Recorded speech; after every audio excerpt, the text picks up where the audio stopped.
Greetings and salutations, and this is Tech Plays here, back with more Akimbot. And I want to apologize real quick for my inconsistent uploading lately. I've already expressed that I should have been done with this Let's Play in particular already, so it is going to take top priority. So for the next couple weeks, 2-3 weeks, however long it's to beat this game, I'm going to be uploading 2 videos of this game every week. I don't know if I'm gonna, because I could push myself to do 4 videos a week and just do 2 of both games, but I don't think I want to do that. I think I'm just gonna do like 2 videos of Akimbot a week, and then 1 video of Silent Hill 2. That's what I'm thinking, but if I can push myself to, I might do 4 videos a week just to get these over with, because these Let's Plays should have been close to being done by now, and part of the reason why they aren't is because I've been procrastinating. This is why I don't do 2 Let's Plays at a time, or why I don't do it often, because it always comes to this problem. I always get tired of the 2 games I'm Let's Playing by the time they're done. When I do 1 Let's Play at a time, it allows me to focus only on that game. It allows me to keep the enthusiasm for that game way late into the Let's Play, and it's just better that way. That's why I'm able to keep enthusiasm for Let's Plays when I'm doing them 1 at a time and when I'm not recording them ahead of time, because almost all of Akimbot was recorded a good week or 2 before the first video even went up, and now we're months later and I'm I want to get this game over with. I'm currently recording some CTR Nitro Fueled, and I'm thinking of making that the next Let's Play, but I'm not sure yet. I've been wishy-washy on what Let's Play I want to do next. One moment I wanted to do Bioshock. I want to do a Bioshock game, either Bioshock 1 or 2. I'm not a big fan of Infinite. I may go into that whenever I do eventually get to the Bioshock games. Another option was Batman Arkham City, but then I decided I didn't want to do that. CTR Nitro Fueled is the next Crash game I want to do in general, because here's why. I've 100%ed CTR Nitro Fueled already. If you don't know why, I'm putting off Crash 3 and Crash 1, is because Crash 1, to me, is the least fun Crash game on modern consoles, quite honestly. And then Crash 3 is the hardest one to get the canon ending of, because Crash 4 is harder to 100% than Crash 3. But Crash 4, you get the canon ending without 100%ing the game. The 100% completion just gets you extra endings. You already get the canon ending regardless. So, yeah. And then Crash 2 works the same way as Crash 4's. Or not, well, no. Crash 2 and 3, Crash 1 works the same way as Crash 4, I would say. Mission start. Extract Special Agents XC and Shipset and the artifact. Let's do this, bots!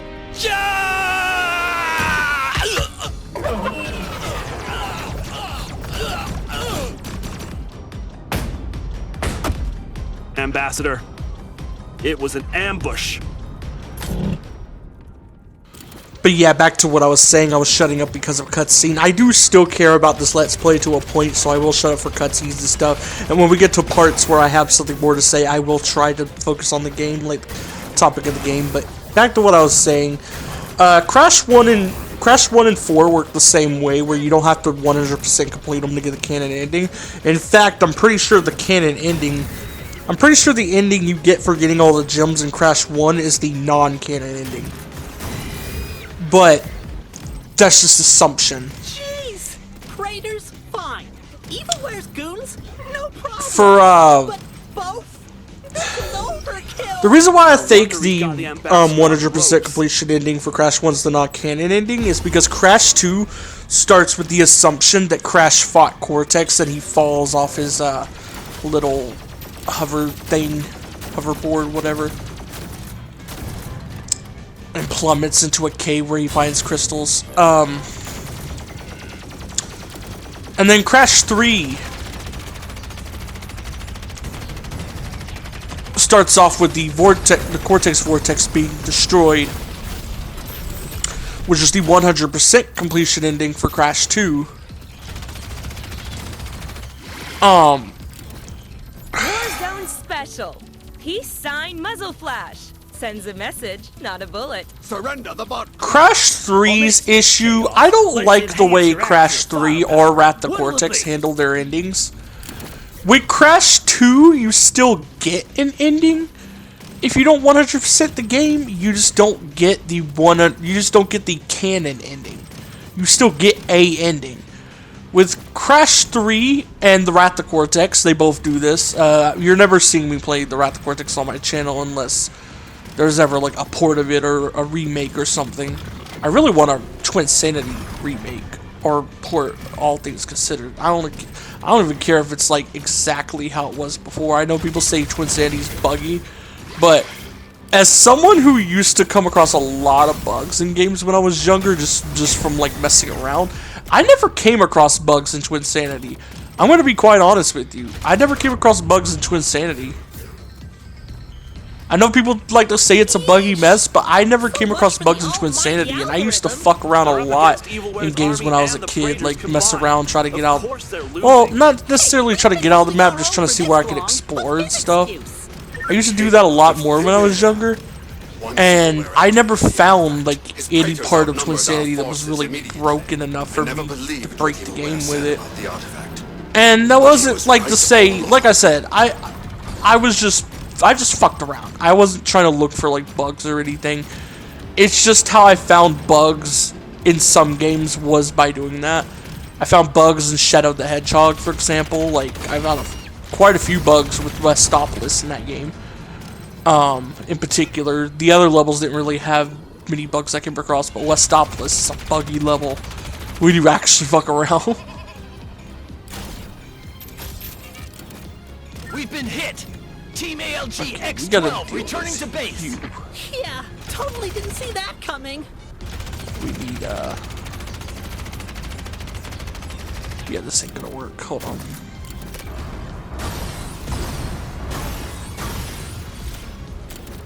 There we go. We just gotta get one more. Nice. Wi-Fi disconnected. I don't care.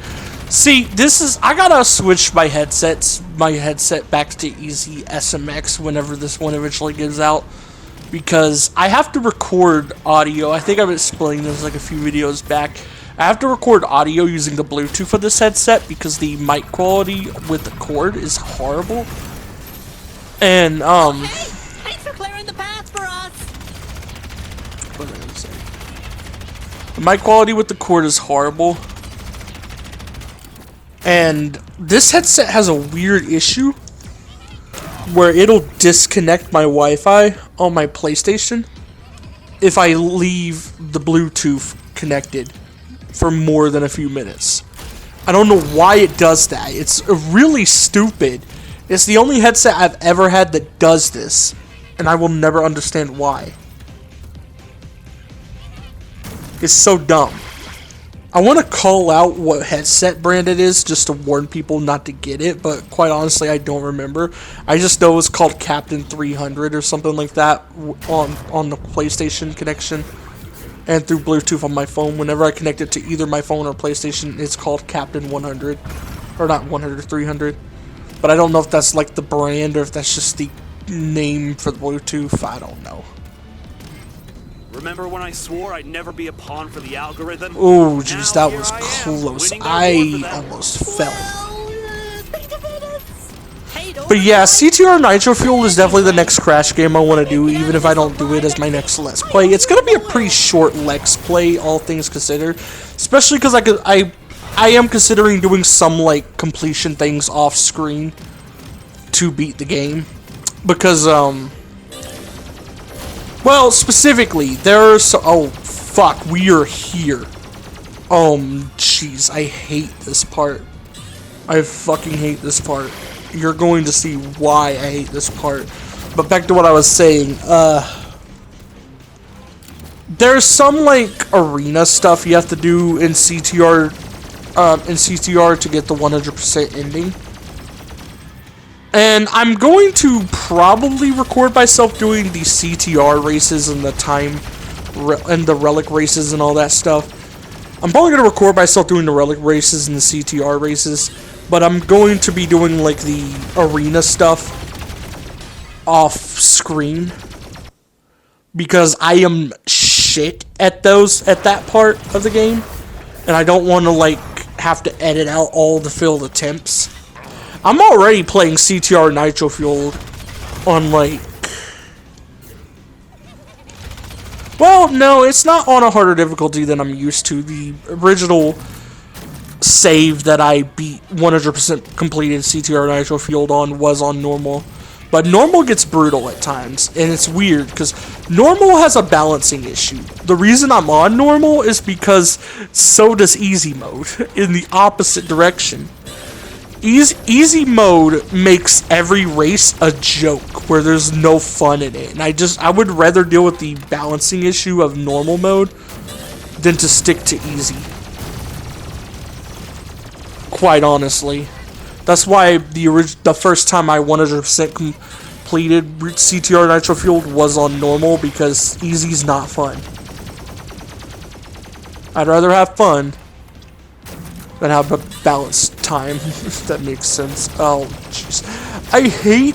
Dude, see, this wouldn't be so bad if this, like, spinning laser thing wasn't here. Because, like, what the fuck am I supposed to do? The game expects me to keep track of that while I'm aiming, and that's so dumb. Do you see the issue here? You see the issue here. Like, this is just bad design. This is not, like, me being shit at the game. This is actually bad design here. Like, I praise a lot of how this game's designed for the challenge and stuff. This is not something I'm praising. This is actually poorly designed. And I'm gonna stand by that. I honestly do believe that is a poorly designed moment right there, and I don't know what the fuck the devs were thinking when they designed that part.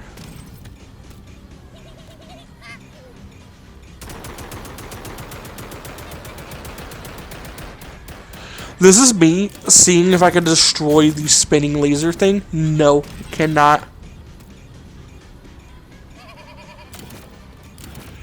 But see, the problem is, like, if there was a platform or something I could jump up with cover in front of me, that'd be fine, but there's not.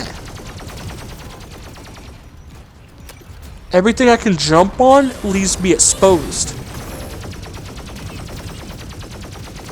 Which is an issue when those lasers are firing as fast as they are.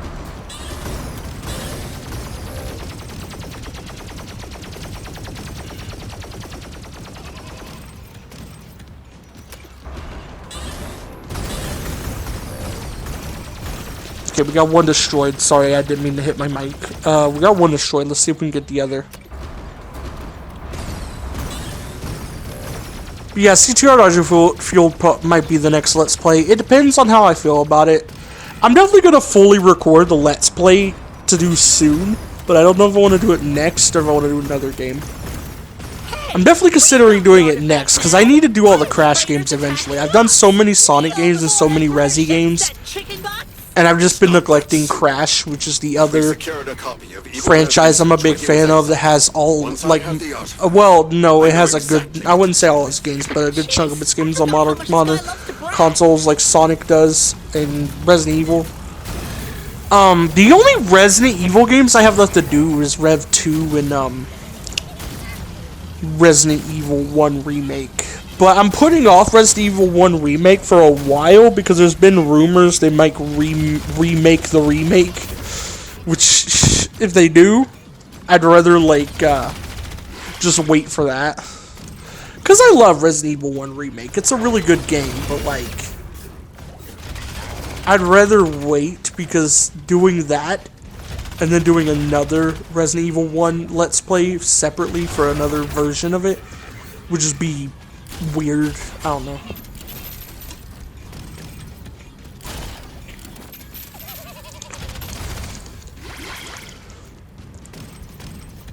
I would do more Ratchet and Clank games for the channel, but the only ones available on modern platforms are the 2016 remake game, which, to be fair, its cutscenes aren't really worth a damn anyway. Like, the cutscenes are the worst part of the game. but it wouldn't be a proper Let's Play without the cutscenes, and the cutscenes are all blocked. Well, most of the cutscenes are blocked due to the movie. But yeah, so I can't do that one. And then the other one is Ratchet & Clank Size Matters, which has a bunch of other issues I don't really want to deal with. I really want them to port the future games and up your arsenal. Like, okay, you can play them through PlayStation Plus streaming, but like, I can't record them for Let's Plays that way, and they lag and stuff. I want a direct port of them. At the very least, if you don't have the money to remake them, just port them. Do a port. That's all you gotta do. But I feel like they're not doing that, which sucks. Because it means Rift Apart's the only Ratchet game I could Let's Play. Unless they lift the scene block on the movie game. I got some gripes with scene blocks in the past. I actually do. Let me talk about Final Fantasy VII Remake and why I'm never doing a Let's Play of it, despite the fact I would jump at the chance to, if I could. I recorded an entire Let's Play of Final Fantasy VII Remake. It was supposed to be one of the first few Let's Plays I did on this channel, if I recall. Like, I think it was supposed to come after Resident Evil 2 Remake and Sonic Colors Ultimate.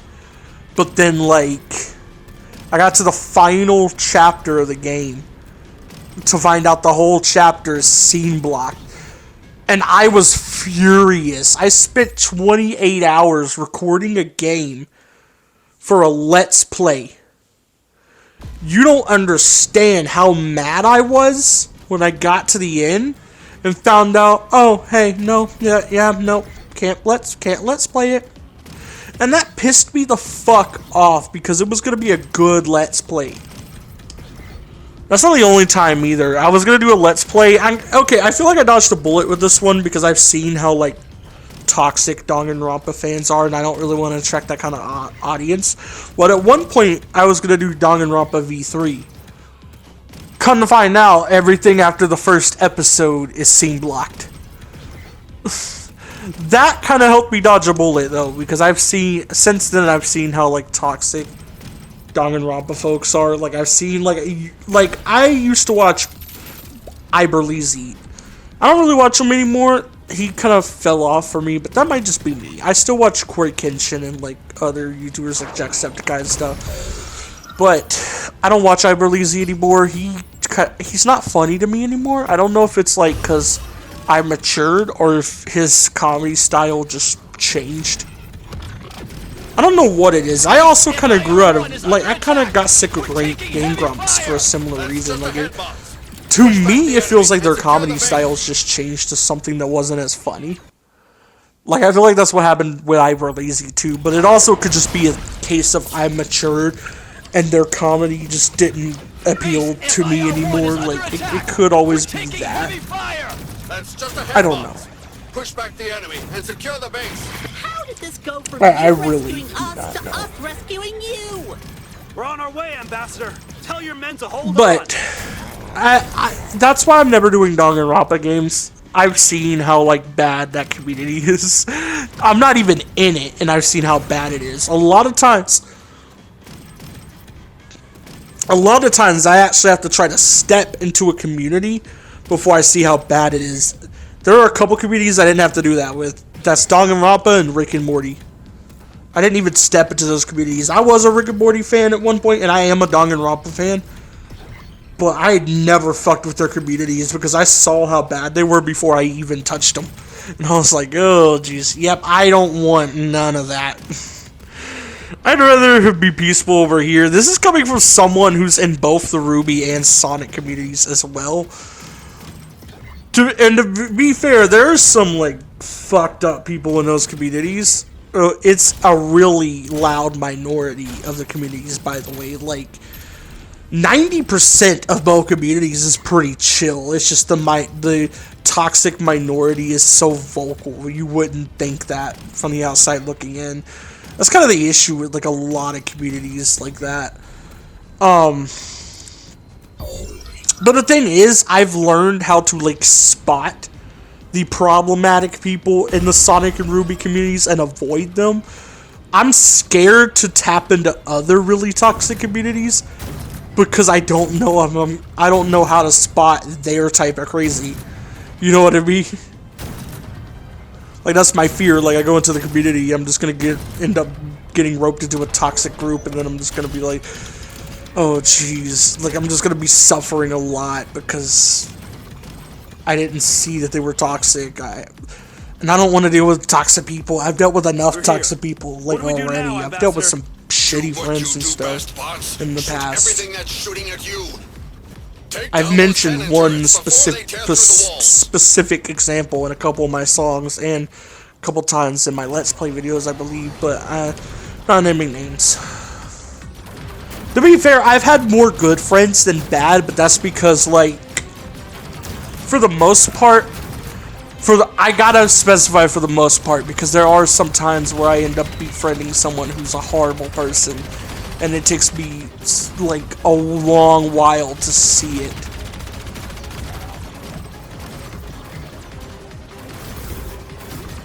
But, for the most part, I can usually see through, like, toxic or problematic people, or people who are just horrible or whatever.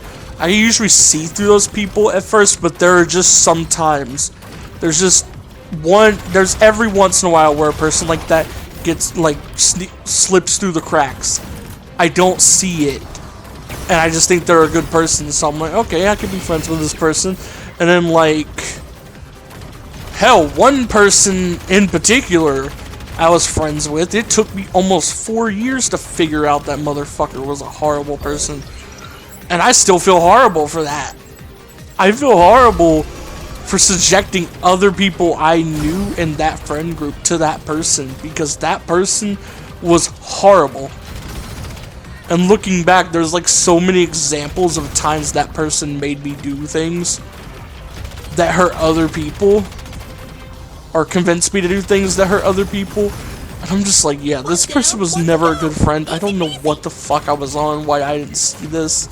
And I feel horrible for it. Like, that's why you shouldn't trust, like, that's why you gotta be careful, because you're going to, in my experience, if you're smart about it, you're gonna meet a lot of good friends in your life. A lot of friends who are actual, genuinely good people.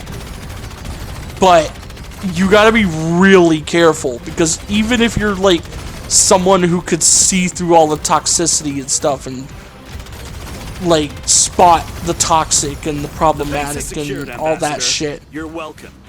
There's still chances you're gonna end up befriending someone who slipped through the cracks.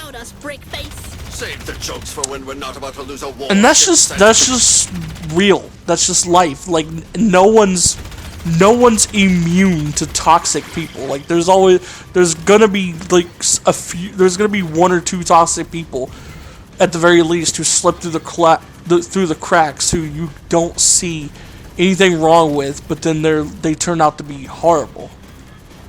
There's always gonna be someone like that gets into your life somehow, and then you have to learn the hard way. You should have never trusted them. I didn't mean for this topic to get so deep, but that's just how I feel about that.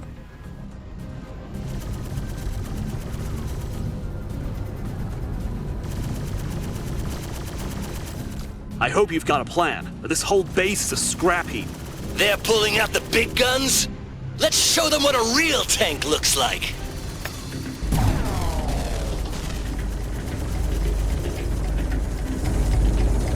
That could work. Oh, yeah! Oh boy, we're at the tank part. Fun.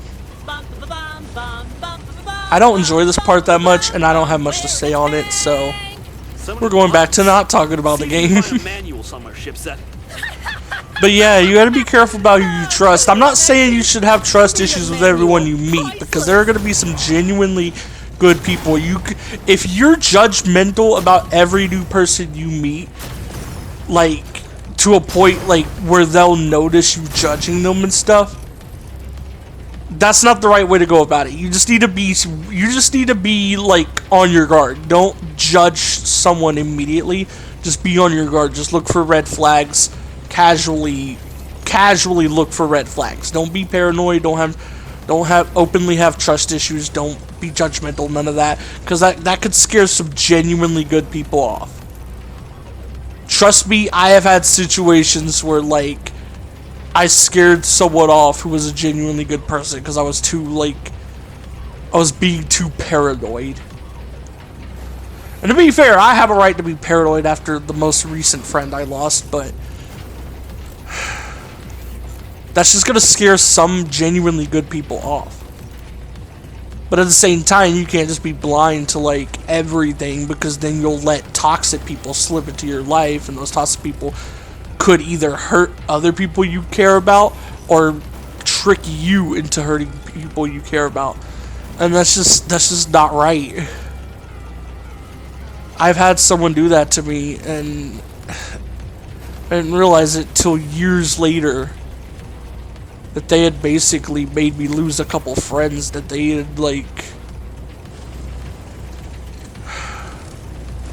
couple friends that were actually good people looking back. Like, there wasn't really anything super wrong with them. Like, at worst, they were a little annoying, but that was it. Like, they weren't horrible people.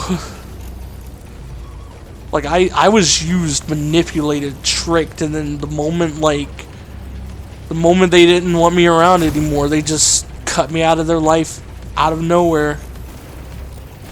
After all that time of trusting them and giving it my all, like, to keep that friendship healthy and stuff. And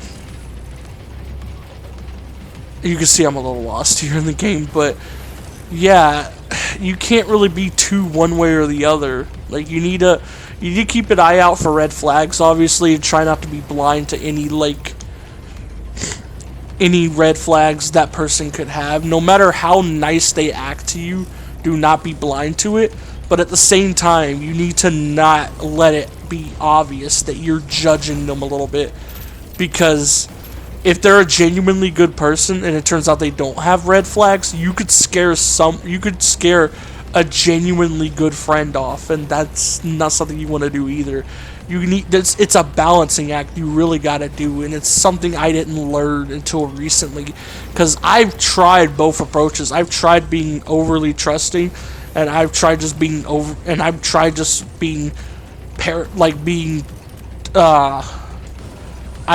to just let myself be paranoid, and then both just don't end well. You need to be like in the middle. Notice the red flags, but still treat them like a human being. Don't be judgmental about it. Search for red flags, but be respectful to them, is basically what I'm saying. Because you need to protect yourself, but you also need to protect any potential friendship you can make with someone who actually cares about you. Because trust me, you're gonna want that.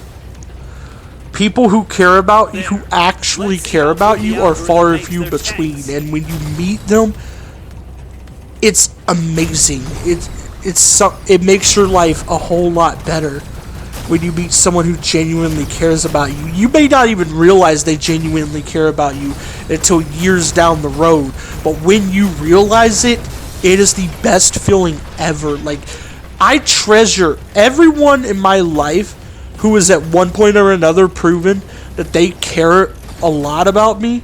I truly treasure now. Like, a lot more than before, especially after that last friendship, a lot more than before, because I'm actually actively noticing how people around me act. Like, since that friendship ended, since that one friendship of mine ended back at the end of September, and then like a bunch of other stuff happened after that made me really hate that person, and I still hate that person.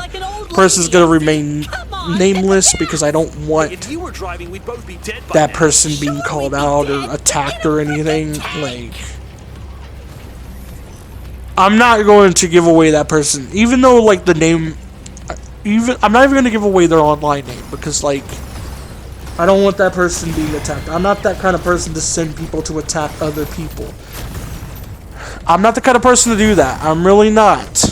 Even though this person accused me of doing that, I'm not the kind of person to do that. But that's shit I'm not gonna go into.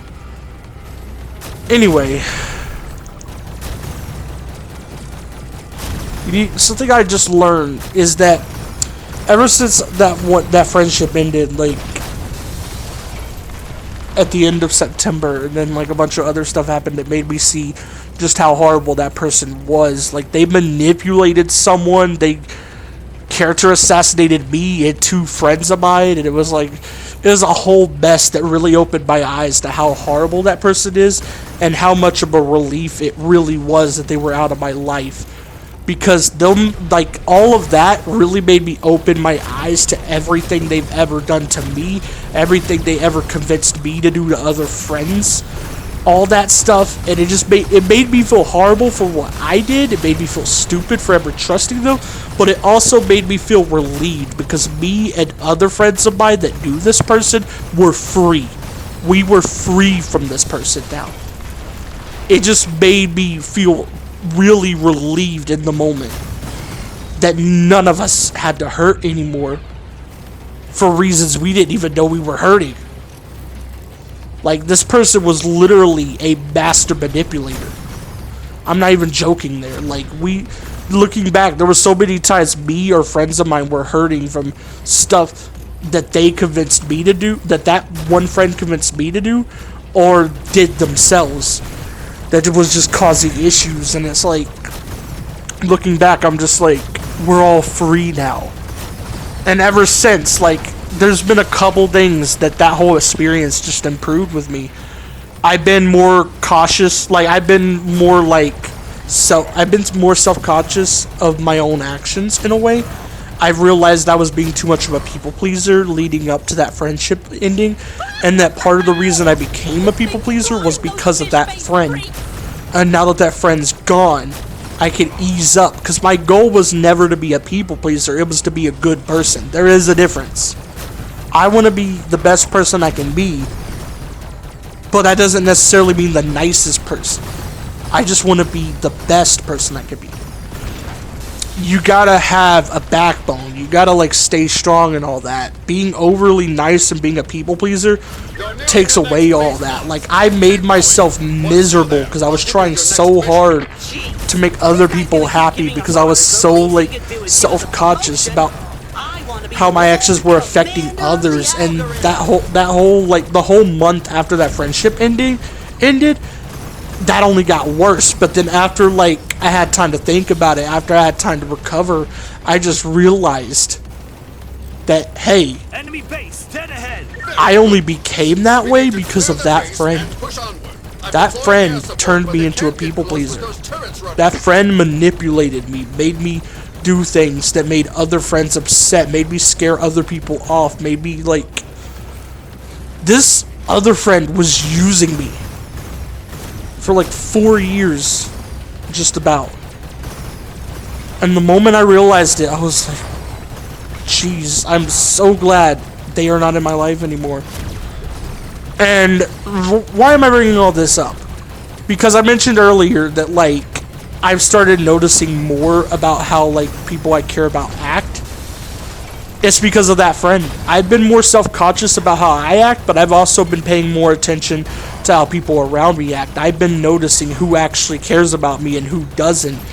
And noticing that a majority of people around me really do care about me, noticing, like, the smallest things they do, the things they say, like, the way they behave and all that around me, it really opened my eyes to just how lucky I am to have so many people that genuinely cared about me.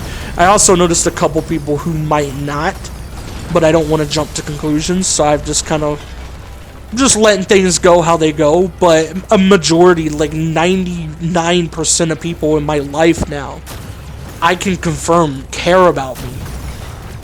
Whether they act like an asshole, whether they're annoying, whatever, whether they, like, get on my nerves, I've noticed they care about me. And it's like, losing this one friend who was a shitty person, who didn't actually care about me, who made me think that I needed to be super overly nice to everybody. It made me do things that I shouldn't have done. This one friend out of my life freed me, made me open my eyes to like so many things. It made me realize how I should really be acting. I shouldn't be a people pleaser. I should be nice, yes, but I shouldn't be a people pleaser. I need to have a backbone and stuff, because having a backbone is going to not only save me, but it's going to save people I care about. If I have no backbone, I let people I care about get hurt, and that's exactly what kept happening when I was acting like a people pleaser. I let people I care about, as well as myself, get hurt. And literally, losing this one friend was like one of the best things that ever happened to me. It made me miserable for a whole month, but then after that, it just made me feel so much better, because I realized so many things that was going to make my life easier now that my eyes were open to them. And then, like, I realized how I could be a better friend, like I want to be. I realized how to, like, pay attention to how I'm behaving, how people around me are behaving. It just clicked. This friend leaving my life was one of the best things that ever happened to me. And this isn't me, like, trying to gaslight myself into being happy about it or anything. No, it took me a while to come to this conclusion. Because at first, I think, if I've ever gone over this in a video before, for the first entire month, I was blaming myself. I thought I did something horribly wrong, and I kept, like, trying to figure out what I did wrong, blind to whatever was actually going on. And I still don't know what actually made this friend turn on me and stuff. I don't know if it was a them thing or if it was a me thing. All I know is during the events of them, like, cutting me out of their life, they manipulated someone who was basically an innocent bystander in the whole situation. And then character assassinated me and two of my friends, saying we did stuff we didn't do. And all that just really made me start to think back to things in the past that they did, or they manipulated me into doing, and it was like, geez, this was a horrible person. How did I ever let this person stay in my life so long? Why did I let other people in my life suffer around this person for so long? I should have cut them out so long ago for the benefit of me and people I care about. And I'm glad this friend decided to cut themselves out, because we're so much better off now. Me and the mutual friends me and that friend had, are so much better off without them. Like, I can't tell you how much my mental health has improved since the start of the year alone. I can't really say it improved that much after coming to that conclusion, because there was a lot of shit at the end of 2024 keeping me from being mentally well. There was electing a fucking dictator who's gonna strip away all our damn rights in November. Then Kendrick came out, and that kind of, like, helped my mental health a little bit. Like, K-Dot always drop when you need him. I swear he always drops where you need him. I'm not even kidding. GNX dropped at a time where I was in one of the darkest places of my life. And, like, starting, like, during, like, mid-December to current times, I basically have felt like the best mentally I have felt in so long. It's not even funny. I feel like this quote-unquote friend, I don't even want to call them a friend anymore. Because even though, like, I'm calling them a friend in past tense, as in we used to be friends, this person was never really my friend when I look back. But this individual leaving my life was one of the best things for my mental health ever. It was one of the best things for my life ever. Like, I see so many things clearly now with how I act, how other people act, everything. And it makes, like, my decision making so much easier. Made me realize I don't have to please everybody. I just have to stand up for me and my friends and stuff. And be a decent person. Like, it really opened my eyes, and I feel so good about all that. This friend, if you're watching this, you most likely know who you are. And as much as I hate your ass now, We'll get through. I really have to thank you for freeing us from you. I have to thank you for pulling the plug and letting us live without you in our lives and letting my mental health heal more than it has in years. You bailing on us might have saved me in the long run. And I'm glad I never have to speak to you again.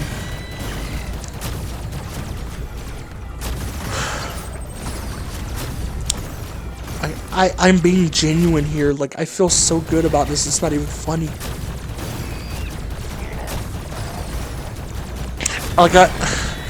Like I said, I'm not like gaslighting myself into feeling a certain way. I'm not making this up. I have had time to think about all of that.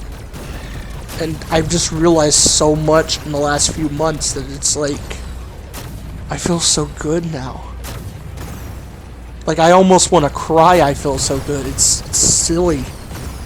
Like, here's the thing. I've only shed happy tears like once before in my life.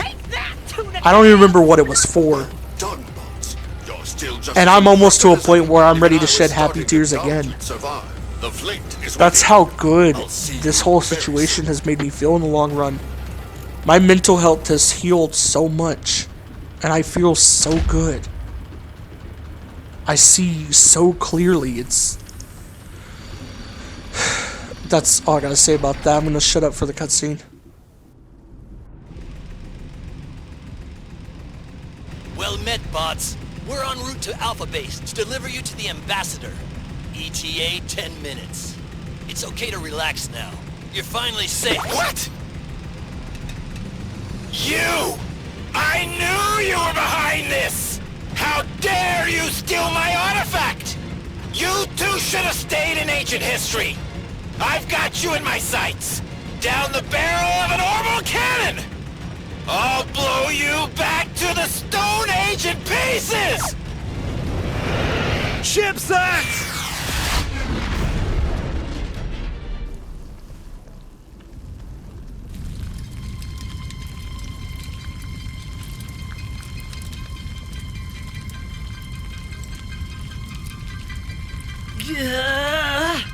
What?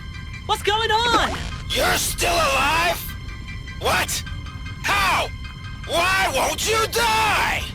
I've tried blasting you, shooting you, stabbing you, crushing you, sending you back 1,000 years! And you're still a thorn in my side! Arm the cannons! Arm the guns! Arm everything! Obliterate them! We're gonna be ending it off here, so bye.